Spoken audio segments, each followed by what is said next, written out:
Silchar Medical College and Hospitaldagi Asiba Hakchang Puduna Jiribangi Ningsingkhulda funeral rally Chatkhre Kholao Laokhre Kuki Mar terrorist singna mihathina hatkiba amadi senior SP combat Manipur police ke nectar sanjembamna nomai kapada laikhidaba maheroi punna mioi mapangi Hakchang Manipur lenga ka yanaba purakpadagi ngasi Silchar Medical College dagi puraktuna Ningsingkhulda mioi mapan mak Haunabi matung inna Jiribangi Ningsingkhul manakta lairol Jennaba Jiri United Committee Joint Action Committee JAC against the brutal killing of Khundrakom Athawa Singh and the serious injury of Kaisam Bishan Singh Amadi Joint Action Committee JAC against the brutal killing of 8 innocent people na Purakre Jiri United Committee JUC ge Chairman Mutum Maipak Sana Mangang na haikibada Jiribam DC yauna lengaka wari sanabadagi ngasi JAC yauna laikhidraba mioi mapan ge Asiba Hakchang Silchar Medical dagi lauraba matung Jiribangi Ningsingkhulda lairol salagani haiki makhatana haikibada Manipur government amadi India government da haijaningbadi nupi angang butamthina hatkiba Kuki Mar Singh adubo faduna ahakpa cherak pibiu aduga JUC na kaukiba pung nifu Ge manungda mahiroi ama Manipur police na hatkiba aduda senaba mioi adusu logi oiba cherak pibiyo haina phongdoki koi hoji Silchar Medical College ki majority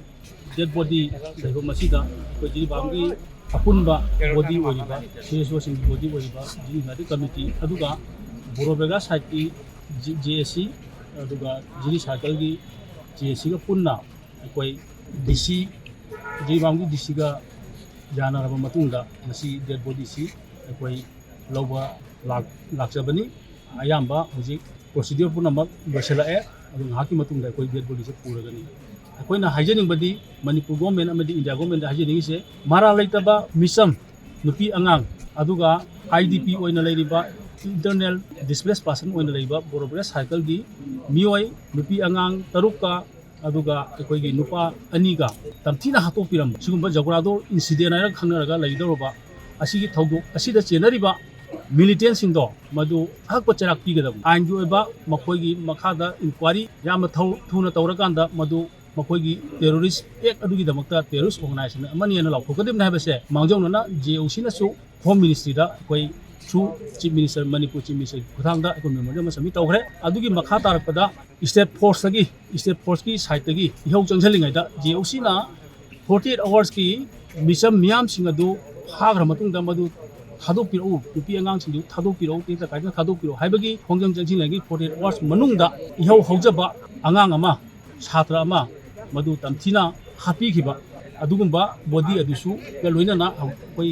haiba body punna mapan se koi jiri bangi Ningsingkhulgi manakta leiba mafam amada koi leiroi jangani cheri pura matungda asigumba tamthira miha singa se masi makha tana tawdanaba adu chenaramba mioi sing khudima aingge ba chapchaba thabuk lokhat piu haiba wapam si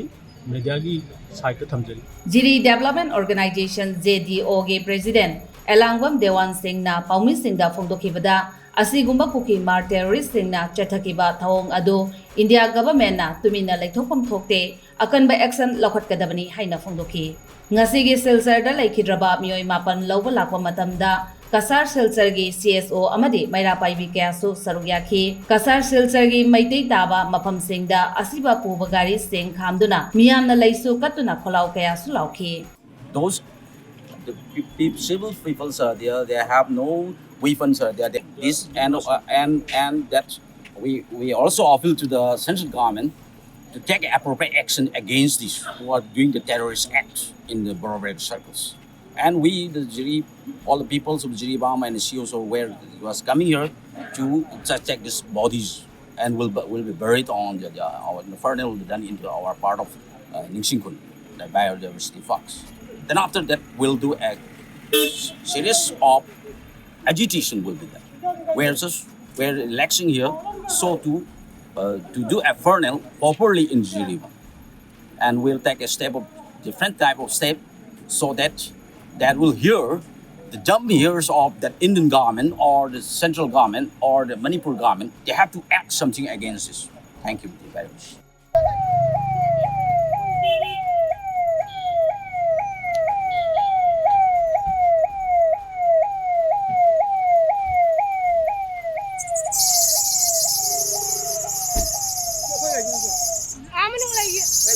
파암기다.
Angangi kopi na ada lere. Kopi na lere mamang ka. Angangi lagi ani ni ka po yara.